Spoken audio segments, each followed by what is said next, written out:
Bit of a change of scene today. I'm up in the Scottish borders and we're going to have a little look at a place called Edin's Hall Broch. And I'm going to start off by going up that path there. Well, this is a nice start to the walk. Just heading off into some managed woodland. It's all you seem to see around the borders, lots and lots of piles of logs ready to be whisked off for the Forestry Commission. The path that seems to go into this dark bit of woodland, so all looks a bit Hansel and Gretel at the moment, and at the moment it is quite warm, but I'm wearing every piece of gear I've got again, because as I know, weather can change quickly up here. God, look at that. Isn't that lovely? There we are. See those birds? Right, off we go.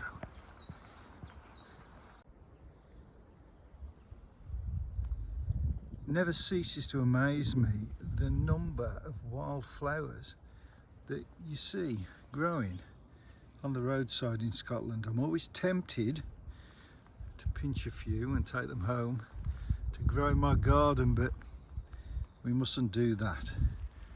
They're absolutely fine where they are. Wonderful flowers.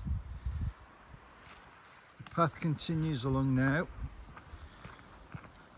Up to my right, the managed forest, but this seems to be just going through some deciduous woodland here, and I'm thinking it's going to come out down at a stream.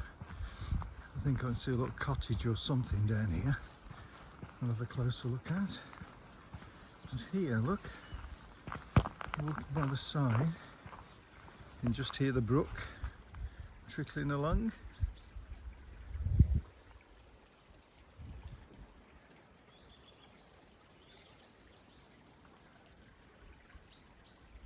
Fantastic.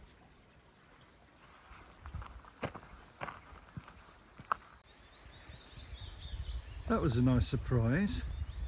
The little shack that I could just see I was heading down to turns out to be part of this little pig farm, and you can see the pigs in the field here.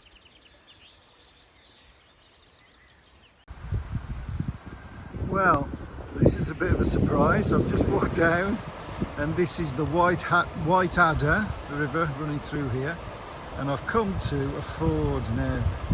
There's no way you can walk across there, so I'm going to have a little search downstream. I think there was a footbridge marked on the map, but that must be fun every day for the people who live in that farm, driving through there. That's a serious ford. Well, I doubt very much if you'll see it, but if you look very closely, right in the middle, there's a little trout. Just in this little side stream.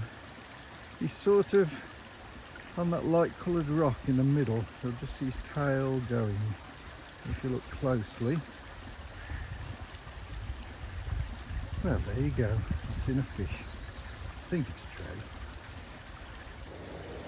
And here we are. I found the footbridge, and there's a bit of a worry. Persons using this bridge are requested to cross no more than 2 people at a time. No jumping on the bridge. Oh dear. Oh dear, dear. Right, let's go. I'm going to chance it. I'm not going to jump. Oh, this is it's a solid bridge to me. Oh my life. Look at this. Absolutely gorgeous. Fantastic. Whew. Absolutely wonderful. Well, there's a treat. I'm not going to jump. I'm not even going to test for trolls. Off we go. Oh no, just in that tree there. Oh, you won't see him. There's a little black cap. Beautiful. Just sitting in the tree, singing at me. Lovely.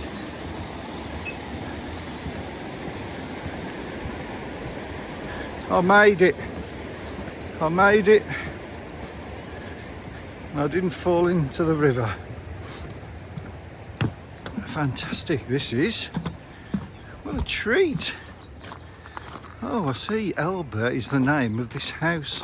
I'm going to take a little peek. Why not? I won't be back. Oh, look at that. Now that is a nice house. There are some lucky people, and I presume that's their pigs. Wonderful. Right, on we go to Edin Hall Broch.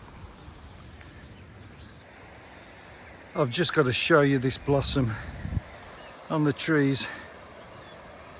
Oh, it's beautiful. Going through this gate.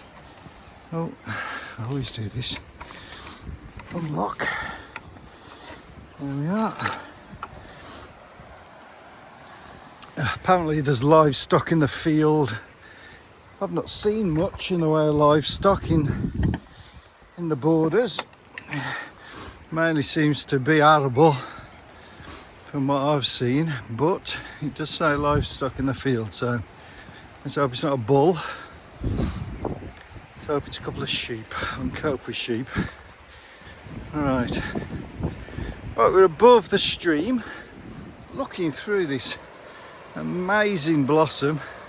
I can hear it down there, and we're going to follow the river for a little bit, and then eventually it's going to go up to this broch. Apparently it's one of the few brochs in the southern part of Scotland, in the borders, and so it's going to be well worth seeing. And now I'm surrounded by gorse on one side, which is also looking equally beautiful, bright yellow, and I'm walking through this field hoping that there's not a bull waiting for me around the corner. It's really opened out now, and you can see why. If they've got animals, they would have kept them here. Beautiful pasture. The Edin's Hall is up in the distance. I think it's going to be up on top of either that little mound there or that little mound there. So at the moment I'm just trying to head up. I'll get my bearings when I get to the top of that next rise. Well, I've just found some wool, thank goodness for that. At least I'm not going to get charged down. We must be in sheep country. Onwards and upwards. Well, from the top here you can see the floodplain of the White Adder, and we're up at the top of that bank. I'm going the right way because somebody's put a nice little sign, and for a minute from a distance I didn't think I was going to be able to go over this wall, but here we have some lovely steps, so let's go up and over those.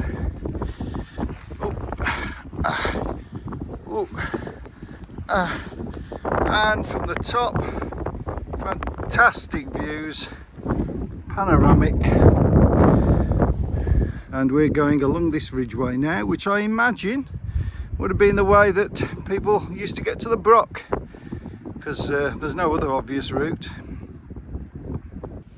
Well, I've not seen one of these in a while. This funny thing that looks a bit like a leaf is actually a puffball, a type of fungus, and I'll see, it might not puff. I've not pressed it yet. It might be disappointing, but if I hit it,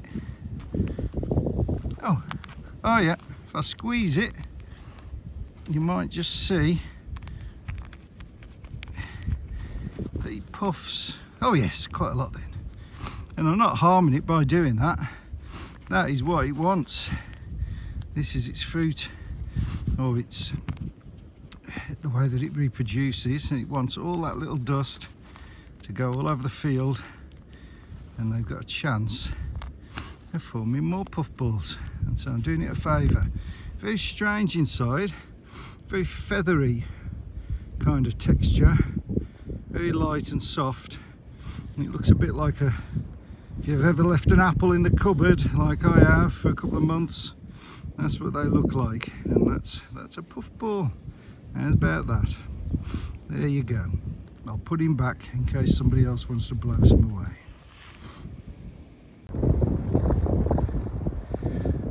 Just on top of that ridge now, on behind the wood, Retreat Wood it's called, and we're heading along. I think this is the last bit. I've got a feeling the broch is going to be just on that rise there. But oh, it's beautiful. I've never seen so much wind damage on the trees. It's as though there must have been an enormous storm. Everywhere, limbs falling off trees. That's a lovely tree. Look at that. Gorgeous. Right, nearly there, I think. Right, here we are. Well, I don't know if it is to see, but there are lots of earthworks here. It's going ridge dip. It seems to be focusing in the centre up there. So I'm imagining that is where the broch will be, but I think I'm wrong, because as I come over the top, this is the broch ahead. There he is, only the base of him remaining. This is the foot that they were mentioning on the map. Right, let's have a look at this broch.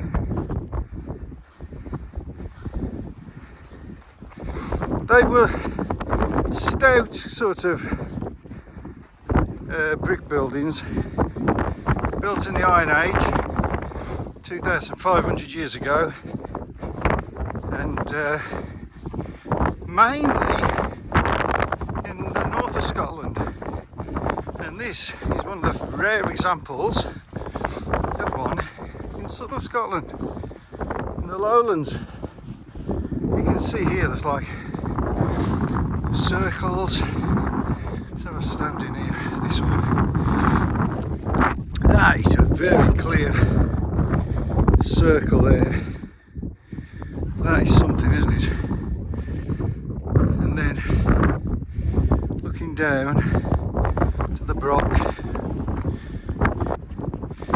Now apparently this building has many features that are similar to the northern brochs, in that it's got this thin entrance and then it's got these little chambers on either side.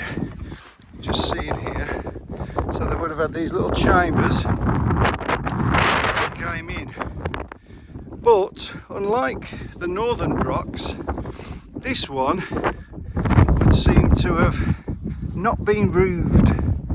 Most brochs had a big roof on them, but this one, they think it's too wide to have had a roof on it. There's no evidence of anything in the middle supporting a roof, but it has got these chambers on the outside. If I look along here, all around, we've got little entrances that would have been once like little cells inside of the wall, if you can imagine, a tall defensive wall. And you can see it went up in floors, because here we've got a staircase that goes up and would have continued up. And if I go up it, you can see all the chambers all the way around. So it's a bit like a fort rather than a broch, a bit like a defensive fort. But you can see the thickness of the wall over there. That has got to be 5 to 6 metres thick. Very, very, very, very defensive. And the thought is that perhaps it was a family from the north, used to brochs, came down here, built one. The locals were more used to forts, and so they built a mixture of both. That's what the thought is. really are well built. And this one here, look, you can imagine how cosy that would have been, how secure you would have been in here. Now, whether somebody lived here all the time or whether it was a place built to retreat to when someone was attacking, nobody's really sure. If I look over the top now, you can just see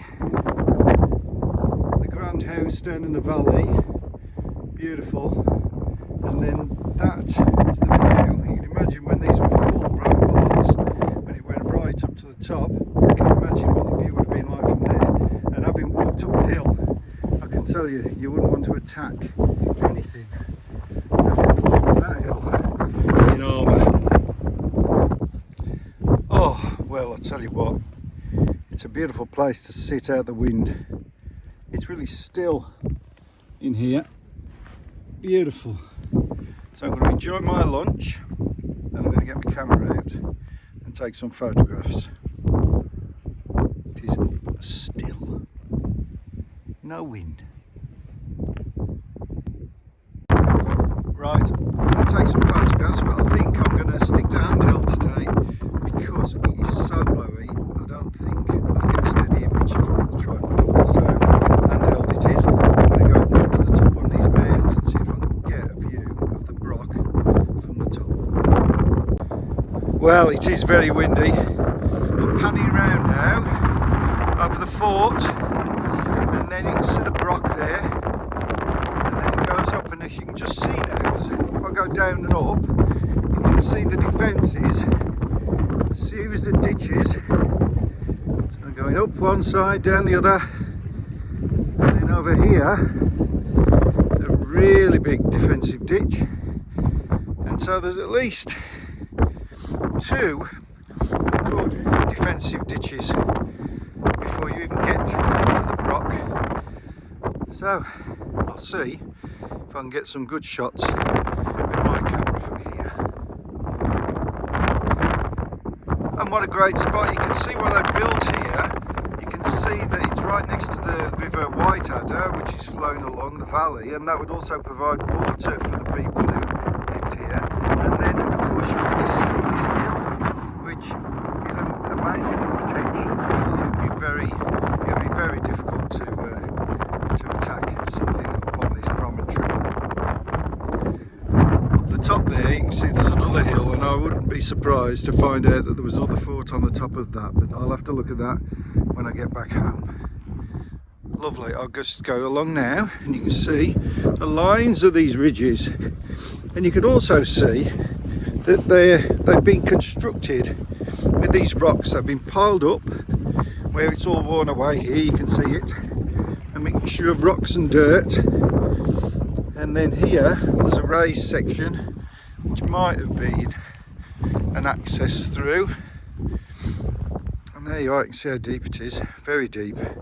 But once you got through this one, you'd face another one, and so I imagine there would be wooden palisades built or something along the top of each of these as well, which would make it even more difficult, and probably some big ankle breaker in the middle.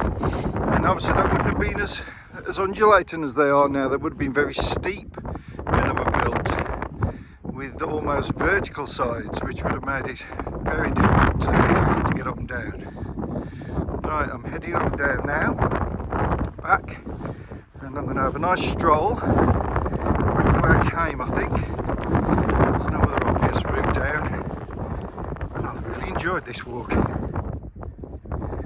As you walk away from the broch, you get a real feeling of walking down a street. On the sides here, the remains of these circular huts all the way along. Here's one look, so you can imagine this was the front door, in you went, all off this main street. There was their neighbour over there, so they're all in a line, very similar to what you'd expect in a street or a village nowadays. Everybody just set off this central run.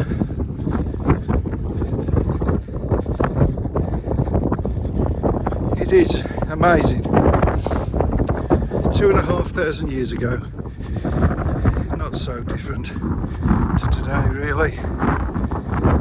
Just a little village on a hill. If you can hear that, I'm getting told off by a skylark. They do it to distract you away from their nest. I know his nest is over there because that's where he came up from.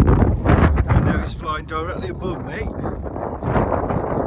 making a racket to keep me away from his nest. So I'll keep away from it. Just on my way down, I've spotted these funny little balls in the tree. There's one, a really close one. At first I thought they were birds' nests, but no. I've used my little app and they're actually mistletoe. This is mistletoe growing, and it sets itself onto the side of a tree. In this case they're maple trees, and so there is mistletoe. It's not exactly looking its best at the moment, but I'll bring Celia back when the weather gets better. I just had to stop for a second to look at this view. I'm just on my way down now, but look at the way that gorse just hugs the side of that cliff all the way down, and the river flowing down the middle of the valley there. Absolutely beautiful spot. Unfortunately, the weather, it's been a bit too dark today to get my camera out and do some proper photography. It's just all a bit too dull, so I will definitely be back on a brighter day. Here I am again, back down in that nice little sheltered spot down by the river, and I've just noticed another little toadstool growing here in the field. Beautiful little fella, and there's his friend, and they're not separate plants, they will be all part of the same toadstool, it's part of the same plant, growing in a circle. Another mycelia running underneath the ground, but we'll have a look at him and I will look him up when I get home. Just found rather a large piece of eggshell, very big actually.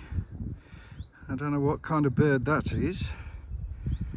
This sort of dun colour, obviously fallen out of there, blown out here. Quite a big bird that. I'll have to have a look at that as well when I get home, see what that was.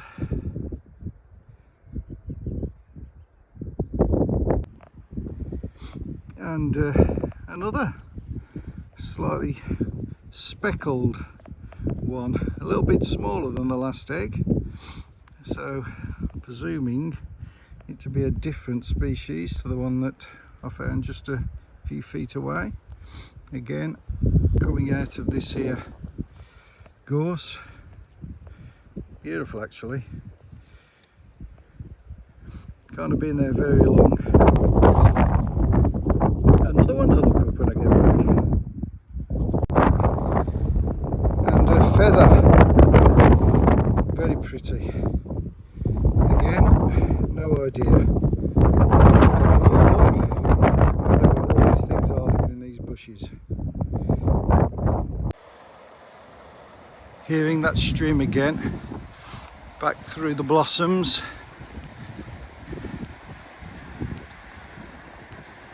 Loads of seagulls around here. We are quite close to the coast actually, where we are. Absolutely beautiful. More wildflowers. Oh, primroses I think. I might be mistaken. Beautiful. Lovely flowers. I'm resisting the temptation to pick. Nearly back. Oh, this has been a fantastic walk.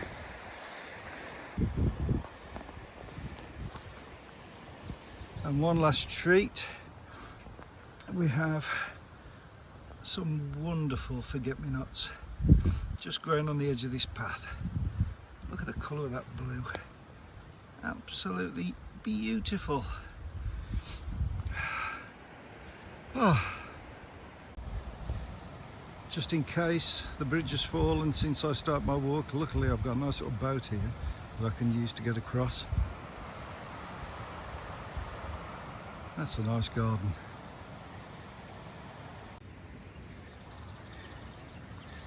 And here we are again, back to the bridge. The Elba footbridge, very impressive.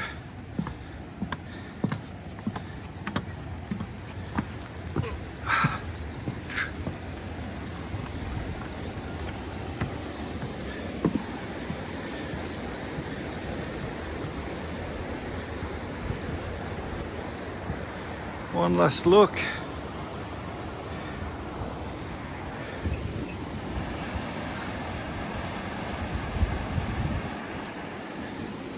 And then back through the woods to the car. Well, here we are, back to where we started. Car's over there somewhere. Really nice walk. If you get the chance, come up and see Edin's Hall, Broch. Brilliant.